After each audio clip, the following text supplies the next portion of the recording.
અમદાવાદના નરોડા વિસ્તારમાં હથિયારોના પ્રતિબંધ હોવા છતાં કાયદો અને વ્યવસ્થાની સ્થિતિ કથળી રહી હોય તેવો એક કિસ્સો પ્રકાશમાં આવ્યો છે.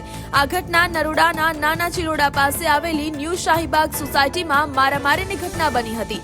સોસાયટીના ચેરમેન અને અન્ય સભ્યો વચ્ચે કોઈ બાબતે ઉગ્ર બોલાચાલી થઈ હતી, જે જોતજોતામાં હિંસક વળાંક લઈ લીધો હતો.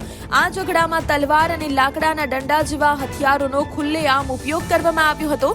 સોસાયટીના મેન્ટેનન્સ અથવા આંતરિક વહીવટના પ્રશ્ને વિવાદ શરૂ થયો હતો, જેમાં ઉશ્કેરાયેલા ટોળાએ એકબીજા પર હુમલો કર્યો, જેમાં કેટલાક લોકો લોહીલુહાણ થયા હતા. આ ઘટનાના વિડીયો સોશિયલ મીડિયા પર વાયરલ થયા બાદ પોલીસે ગુનો નોંધીને તપાસ હાથ ધરી છે.